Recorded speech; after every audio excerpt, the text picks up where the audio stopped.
Buenos días, tardes o noches. El día de hoy vamos a retomar la materia de carreteras con el tema de diseño de la subrasante. Para poder hablar de la subrasante tenemos que hablar de los costos de construcción, que son parte integrante de los costos en que se basa la elaboración de un camino, y estos estarán gobernados por el movimiento de terracerías. Esto implica una serie de estudios que permitan tener la certeza de que los movimientos a realizar sean los más económicos, dentro de los requerimientos que el tipo de camino fija. La subrasante a la que corresponden los movimientos de terracerías más económicos se le conoce como subrasante económica. Al iniciarse el estudio de la subrasante en un tramo, se debe analizar el alineamiento horizontal, el perfil longitudinal y las secciones transversales del terreno, los datos relativos a la calidad de los materiales y la elevación mínima que se requiere para dar cabida a las estructuras. La subrasante económica será entonces aquella que ocasiona el menor costo de la obra, entendiéndose por esto la suma de las erogaciones ocasionadas durante la construcción y por la operación y conservación del camino una vez abierto al tránsito. No obstante, la forma más práctica que el proyectista debe seguir para obtener la subrasante más económica es determinarla únicamente por el monto de construcción, por ser este concepto el que presenta variaciones sensibles. Por lo tanto, para el proyecto de la subrasante económica hay que tomar en cuenta los siguientes aspectos. Primero, deberá cumplir con las especificaciones de proyecto geométrico dadas. Segundo, el alineamiento horizontal es definitivo, debido a que en la fase de anteproyecto se han considerado los problemas inherentes a este.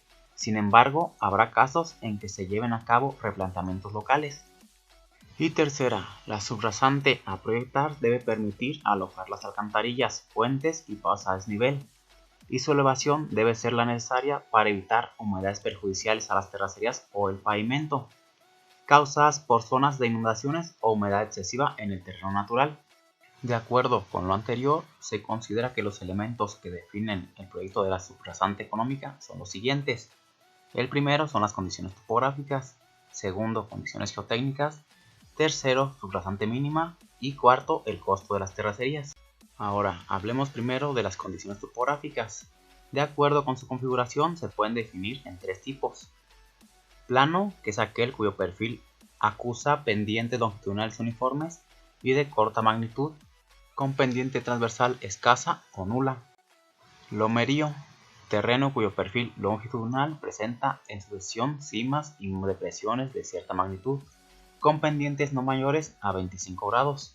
Y por último, montañoso, que es aquel que presenta pendientes transversales mayores a 25 grados, caracterizado por accidentes topográficos notables y cuyo perfil obliga a fuerte movimiento de tierras.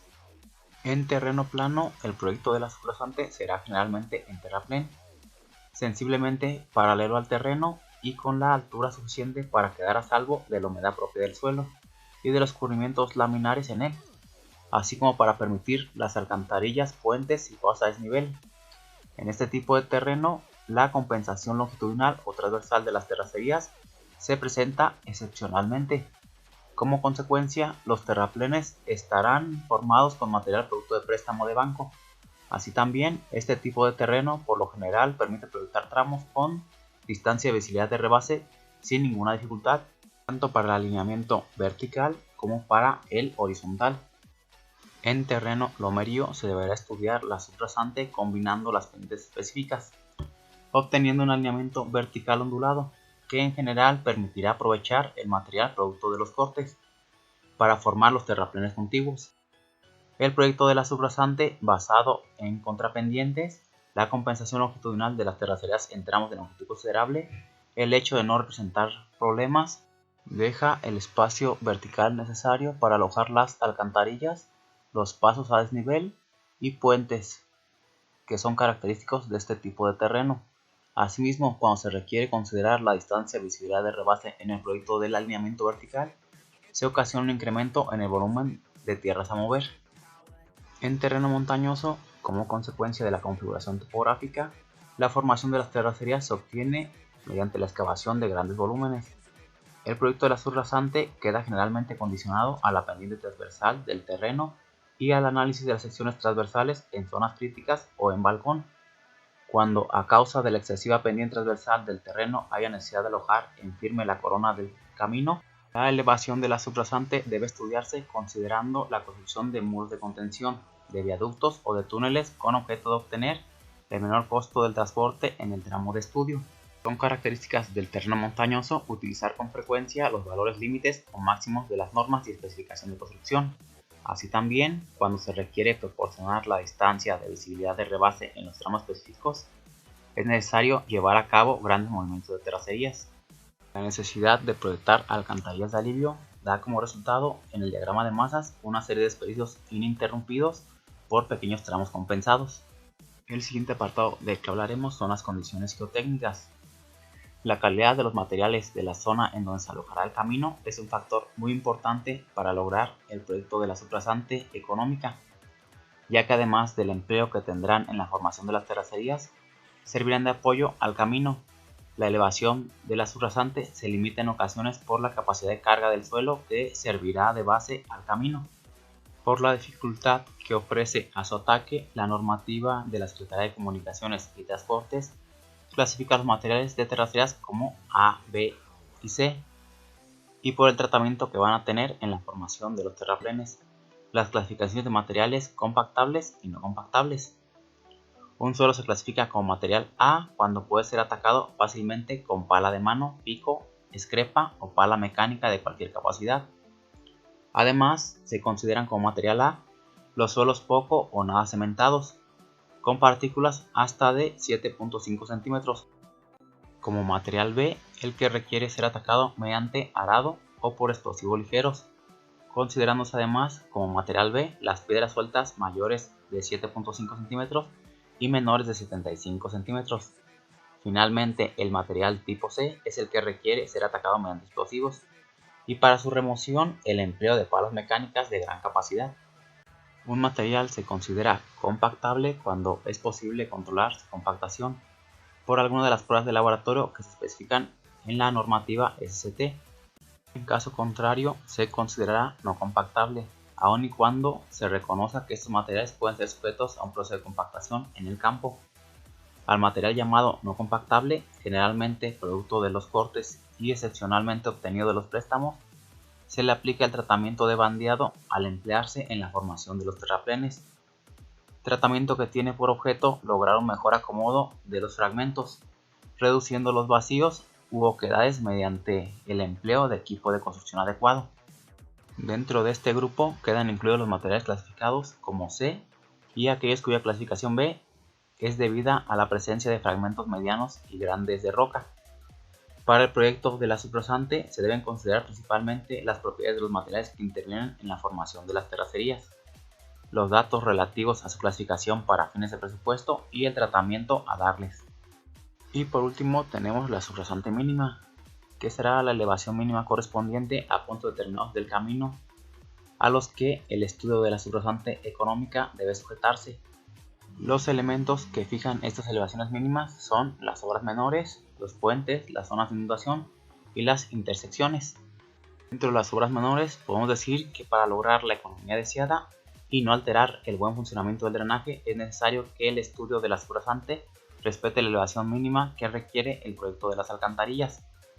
Esto es determinante en terrenos planos, pues en terrenos considerados como lomerío y montañoso, solamente en casos aislados habrá que tomar en cuenta la elevación mínima, ya que el proyecto de la subrasante estará obligado por las condiciones que este tipo de configuración topográfica impone, y generalmente habrá espacio vertical suficiente para dar cabida a las obras menores.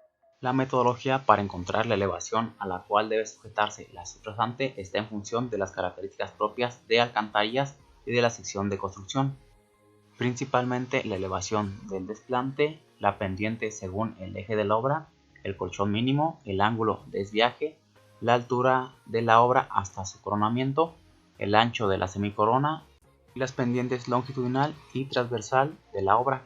Dentro de los puentes, la elevación definitiva de la subrasante no será conocida hasta que se proyecte la estructura. Es necesario tomar en consideración los elementos que intervienen para definir la elevación mínima, con el objeto de que el proyecto del alineamiento vertical se aproxime lo más posible a la cota que se requiere.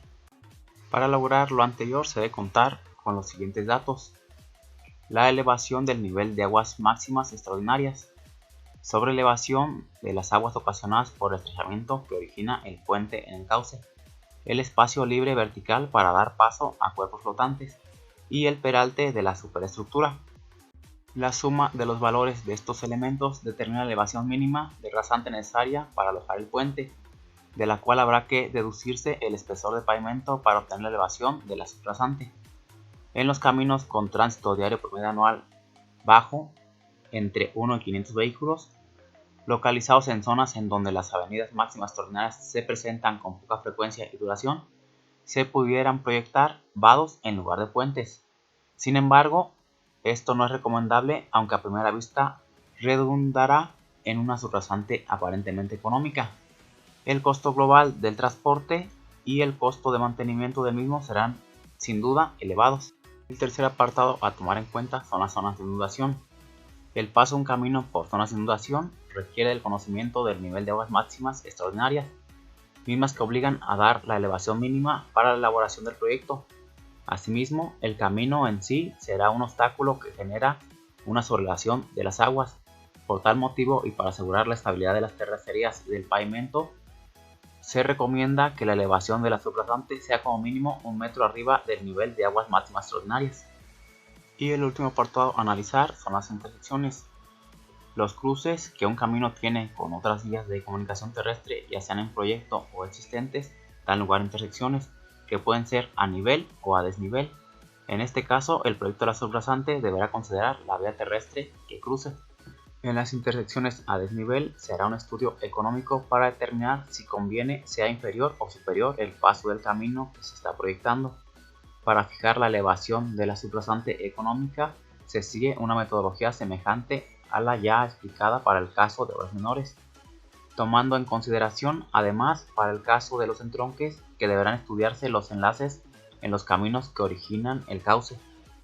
Un apartado más que debemos tomar en cuenta es el costo de las terracerías.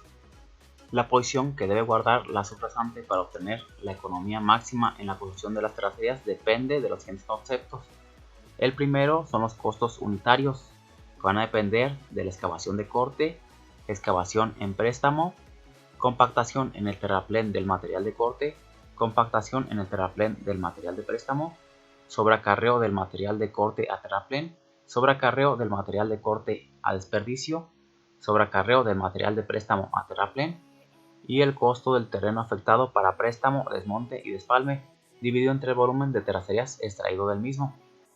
El segundo es el coeficiente de variabilidad volumétrica o abundamiento de los materiales tanto de corte como de préstamo. El tercero son las relaciones entre la variación de los volúmenes de corte y terraplén al mover la subrasante de su posición original, entre los costos unitarios del terraplén formado con material producto de corte y con material obtenido de préstamo, entre los costos que significa el acarreo del material de corte para formar el terraplén y su compactación en este, y el que significa la extracción del material de corte y el acarreo para desperdiciarlo. Y el último apartado es la distancia económica de sobreacarreo. El empleo del material producto de corte en la formación de terraplenes está condicionado tanto a la calidad del material como a la distancia hasta la que es económicamente posible su transporte. Esta distancia está dada por la siguiente ecuación.